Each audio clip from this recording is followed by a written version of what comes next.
செய்திகளிலும் ஊடகத்திலும் ஒரு செய்தி வந்திருக்கிறது. நாங்கள் ஏதோ அனைத்து இந்திய அண்ணா திராவிட முன்னேற்ற கழகத்தினர் அலுவலகத்துக்கு வரப்போவதாகவும் என்ற செய்தி அடிப்படையிலே காவல்துறை பாதுகாப்பு அளிக்கப்பட்டதாக காவல்துறை குவிக்கப்பட்டிருக்கிறதாக சொல்லியிருக்கிறார்கள்.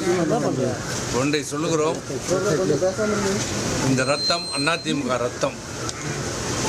எங்களை சட்டமன்ற உறுப்பினராக, நாடாளுமன்ற உறுப்பினராக, அமைச்சர்களாக பதவிகளை கொடுத்து அழகு பார்த்த இயக்கம் அனைத்து இந்திய அண்ணா திராவிட முன்னேற்ற கழகம்.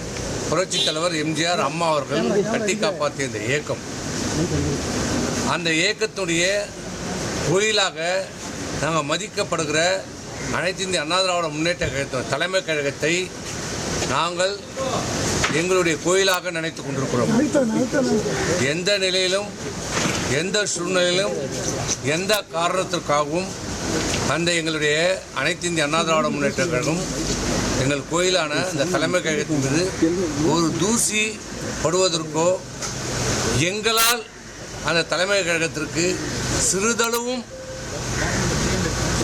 பாதிப்பு ஏற்படுவதற்கோ நாங்கள் அனுமதிக்க மாட்டோம். எந்த நிலையிலும், எந்த சூழ்நிலையும், எந்த காரணத்துக்காகவும் நாங்கள் அங்கே வரமாட்டோம். நாங்கள் சட்டப்படி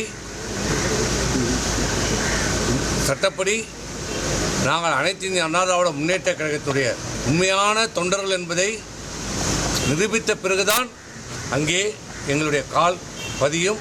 அதனால் யாரும் அச்சப்பட வேண்டியதில்லை, யாரும் கவலைப்பட வேண்டியதில்லை. எந்த நிலையிலும், எந்த சூழ்நிலையும் எங்களுடைய கோயிலுக்கு எந்த பாதிப்பும் ஏற்படுவதற்கு நாங்கள் அனுமதிக்க மாட்டோம்.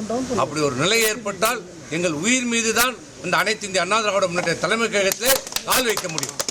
உங்கள் தந்திவன் தொலைக்காட்சியில் ரகசிய சிநேகிதியே தினமும் இரவு 8 மணிக்கு காண தவறாதீர்கள்.